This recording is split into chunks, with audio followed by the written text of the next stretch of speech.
sekarang sudah terhubung dengan telepon kedua. Selamat siang, selamat malam, Mas Andreas ya.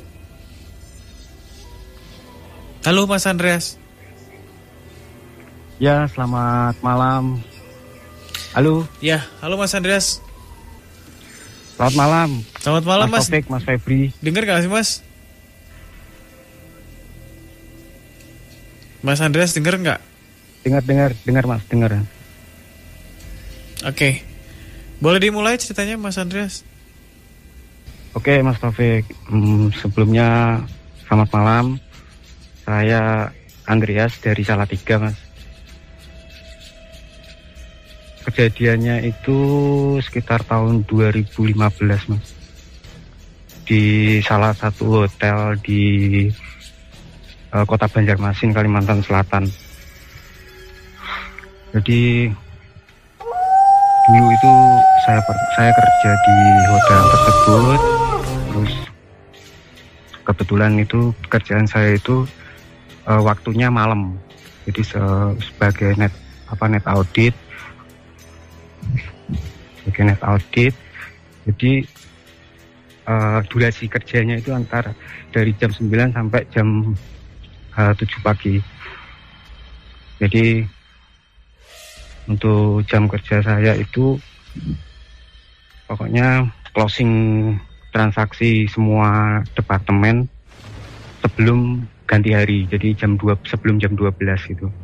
Kejadiannya itu di satu malam karena sudah lewat jam 12 gitu ya. Jadi pekerjaan saya udah selesai, saya pikir saya bantu di resepsionis. Jadi sekitar jam 2-an lah, gitu. Saya pikir kan sudah nggak ada tamu masuk gitu, nggak banyak tamu. Jadi resepsionisnya itu saya suruh istirahat, gantian saya jaga gitu. Nah, pas kejadian itu sekitar jam 2. Jadi sekitar jam 2 itu telepon utama resepsionis itu bunyi. Dan kalau di telepon resepsionis itu kan ada extension kan, nomor berapa, dari nomor kamar berapa atau dari extension berapa kan muncul tuh Mas. Nah, di situ tuh tertulis di kamar 210 Mas. Nah, kebetulan kamar 210 itu kalau tusuk sate gitu Mas. Jadi kalau dari lift naik lift terus masuk koridor ke lantai 2 itu belok kiri, untuk yang sebelah kiri itu nomor ganjil semua, sebelah kanan nomor genap semua, terus 210 itu ada di ujung koridor itu Mas. Nah, karena ada telepon dari kamar, saya angkat, saya greeting biasa, selamat malam, dengan resepsionis, nama Andreas, ada yang bisa saya bantu gitu. Tapi nggak ada suara sautan Mas. Cuma yang saya dengar itu kayak samar-samar suara TV nyala. Terus saya greeting lagi, ada yang bisa saya bantu Bapak, Ibu gitu. Tapi nggak ada yang nyaut. Setelah beberapa waktu karena merasa bahwa nggak ada yang nyaut, mungkin kesenggol atau apa, saya tutup teleponnya. Karena curiga Mas ya. Curiganya bukan masalah apa-apa, karena tentang SOP dan disiplin perusahaan. Takutnya kalau ada karyawan menjual kamar tapi tidak dimasukkan di sistem gitu. Jadi saya berinisiatif mengajak duty manajernya. Jadi saya panggil duty manager, saya suruh, karena setiap kunci kamar itu kan selalu dibuat satu Mas. Kunci kamar dibuat satu. Jadi yang pegang kunci master itu cuma front office manager kalau siang, kalau malam yang pegang kunci master ya duty manajernya. Makanya saya ajak duty manager untuk ngecek kamar tersebut. Saya naik ke kamar tersebut, tapi saya nggak cerita itu sama duty manajernya kalau ada telepon. Cuma kita aktivitas biasa lah, maksudnya ngecek aja gitu. Cek aja, saya cek kamar tersebut, ternyata kamar tersebut memang kosong. Dan itu saya nggak ceritain sama teman-teman. Duty manajernya waktu malam itu juga nggak saya ceritain.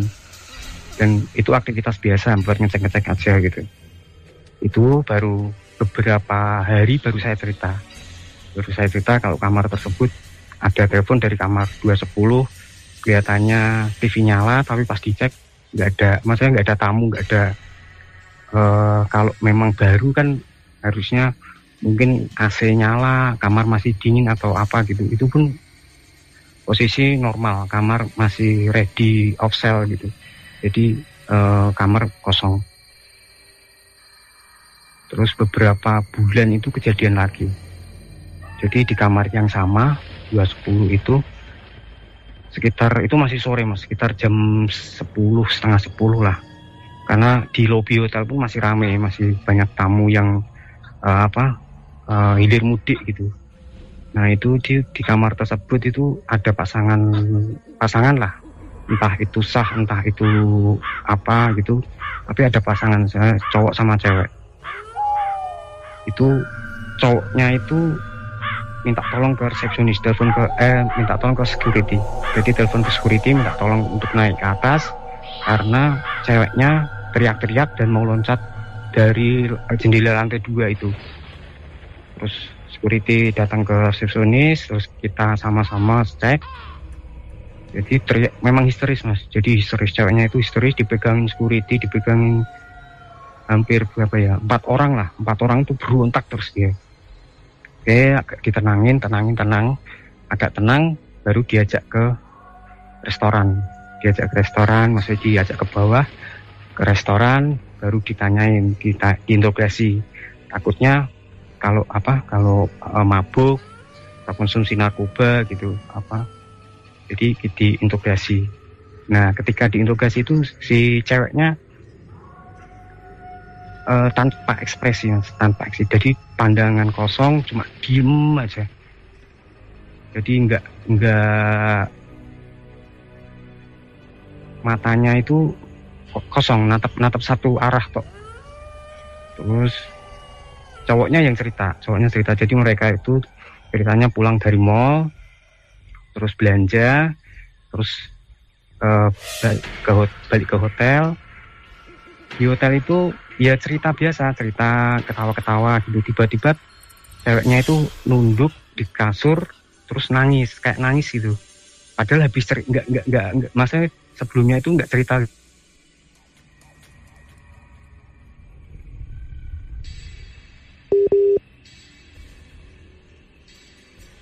Nangis tuh, teriak-teriak itu, terus buka jendela kamar dan mau loncat.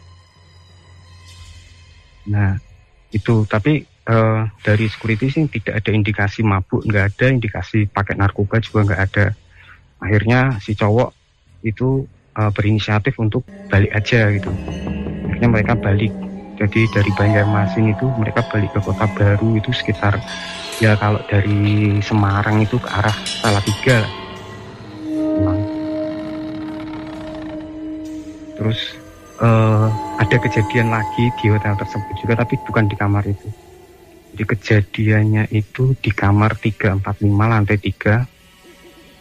Kalau yang 210 itu tadi view-nya itu sungai, karena hotel kami itu langsung di pinggir sungai Barito di Banjarmasin. Nah kalau yang 345 ini view-nya jalan. Jadi di lantai 3 view-nya jalan. Itu kebetulan 345 itu yang menempati adalah general manager kami. Tapi kalau yang 345 ini saya nggak secara langsung lihat gitu. Cuma maksudnya nggak secara langsung lihat, nggak secara langsung mengalamin. Cuma heboh karena ada supir taksi ngantar tamu masuk hotel. Itu ngelihat di balkon kamar 345 itu ada kayak sosok kayak orang jongkok hitam, kayak kalau temen tuh gambarin kayak Venom gitu kan. Jadi jongkok gitu di balkonnya, di balkon atas belakang taksi jongkok. Dan kebetulan general manager kami itu dulu juga seorang evangelis, karena kami kita kan Nasrani Mas, Kristen. Jadi seorang evangelis itu kayak penginjil gitu. Jadi setiap pagi sebelum itu posisi saya sudah nggak kerja di shift malam, jadi saya sudah di akunting, sudah kerja shift pagi gitu. Jadi setiap pagi itu kami sama general manager, misalnya yang beragama Nasrani itu ada doa pagi gitu, doa pagi.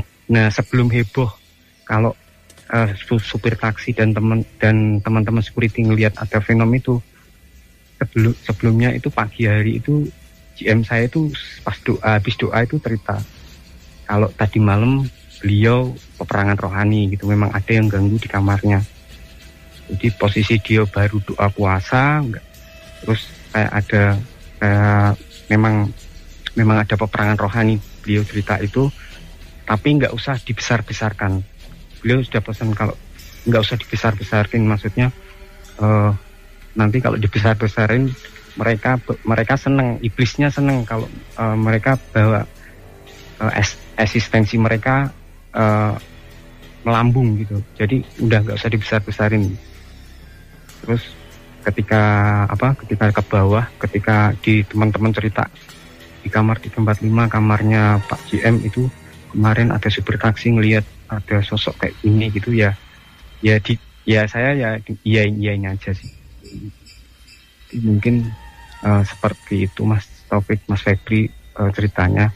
Yang saya tanyain ini Mas Taufik, Mas Febri, cewek yang di kamar 210 itu sebetulnya depresi, kerasukan, atau memang ada pengaruh yang lain gitu? Mas Andri tadi hotelnya bintang berapa Mas? Halo Mas. Ya, hotel bintang 3 Mas. Di? Hotel bintang 3 Mas. Di sungai apa tadi? Mas Andre? Sungai Barito Mas. Itu Sungai Barito itu terkenal sih Mas, karena itu di jalan protokol, kebetulan juga di depannya itu balai kota gitu, jadi sangat terkenal. Oke, Mas Febri silahkan. Ya, selamat malam Mas Andreas. Selamat malam Mas Febri. Ini kalau yang saya lihat ya Mas ya, di hotel tersebut memang ada beberapa sosok yang menempati hotel itu gitu Mas, sosok gaib ya. Dan sosok-sosok ini seringkali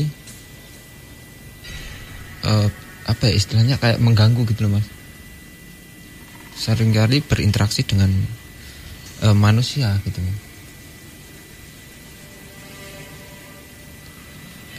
Kalau yang saya lihat ya, sebenarnya awal mulanya sosok-sosok yang sempat mengganggu ini ya Mas ya, ini bukan asli penghuni tempat itu sebenarnya gitu Mas. Terus dari mana Mas Feb? Kalau yang saya tahu, sosok-sosok yang sempat berinteraksi ini itu dulunya menempati di pinggiran-pinggiran sungai itu. Oke, di Sungai Baritonya berarti. Entah kenapa ya, sosok ini terus kayak pindah ke tempat yang lain gitu loh Mas. Apa mungkin ya kemungkinan besar karena tempat-tempat yang kosong ya, kemungkinan besar seperti itu gitu. Tapi okupansi hotel padahal bagus ya Mas? Iya. Termasuk bagus, hotel yang ramai bagus, kan? Karena ya? hotel itu hotel baru. Jadi ini Mas, hotel itu dulu itu kayak dermaga. Jadi orang kayak pasar tradisional, karena kan transportasi utama kalau di Banjarmasin itu kan sungai Mas. Jadi pakai kelotok gitu, perahu-perahu gitu. Jadi dulu itu dermaga gitu. Jadi kalau orang sana itu, cerita-cerita orang sana itu dulu situ tuh pasar ayam gitu. Pasar ayam, dan biasa terjadi kayak preman, perkelahian antar preman meninggal gitu biasa. Dan ketika saya kerja di sana pun kayak ada orang luar gitu tuh, itu sering datang ke dermaga itu kayak ngelarung sesaji gitu Mas. Jadi kayak kalau di sana itu telur ayam terus nasi kuning, dipakai kain kuning gitu. Katanya sih kalau di sana bilang itu penghormatan untuk si Junjung Buih gitu. Nama jadi kayak kayak kalau di sini mungkin Ratu Selatan gitu, Roro Kidul gitu. Kalau di sana bilangnya Junjung Buih Mas. Ada kaitannya sama Sungai Barito berarti ya? Iya Mas. Ada kaitannya sama Sungai Barito kah? Kurang tahu sih Mas.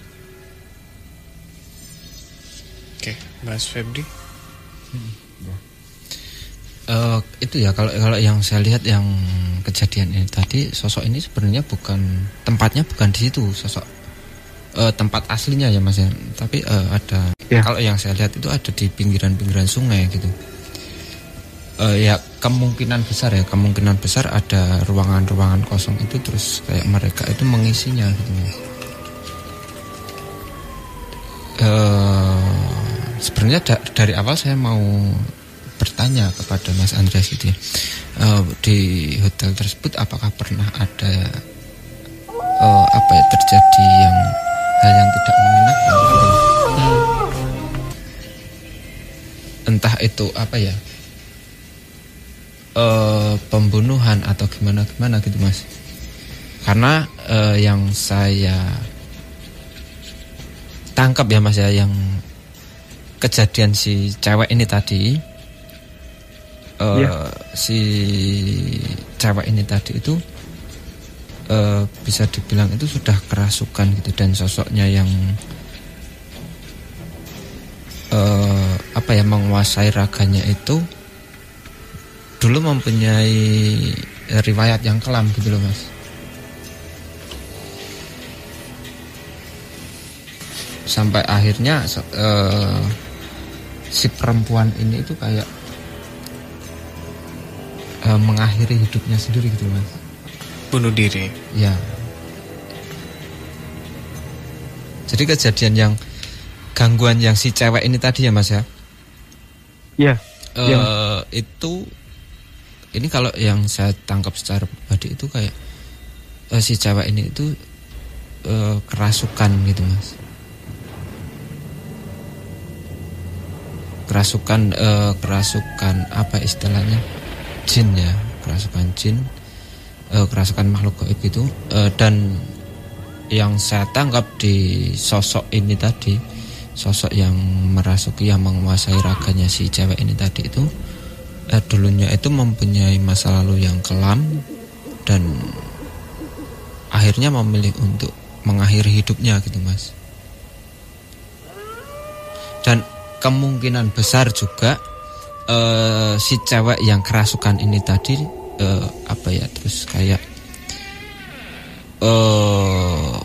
istilahnya itu, bahasa gampangnya itu ingin diajak dia untuk mengakhiri hidupnya gitu loh Mas. Ya. Jadi ngajak-ngajak ya. Jadi setahu saya Mas ya, setahu saya itu kan kalau orang yang meninggalnya itu nggak wajar ya, apalagi bunuh diri gitu ya Mas ya. Itu kan pasti si korinnya itu langsung diambil alih oleh sosok-sosok yang kalau orang bilang itu memiliki energi yang sangat hitam sekali, yang sangat negatif sekali gitu Mas. Korin ini dikuasai si sosok-sosok itu, terus kayak dimanfaatin gitu. Yep.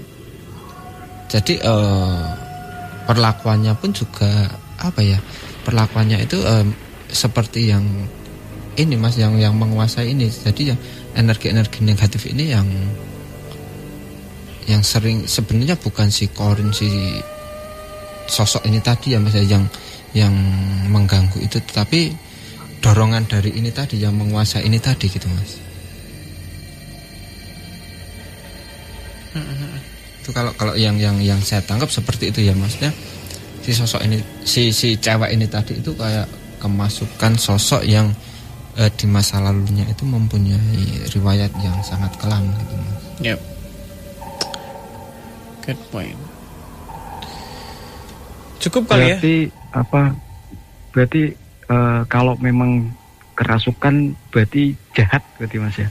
Nah kalau dia sampai terjun ke sungai berarti kan bisa berakibat fatal buat betul. Bisa dibilang jahat gitu.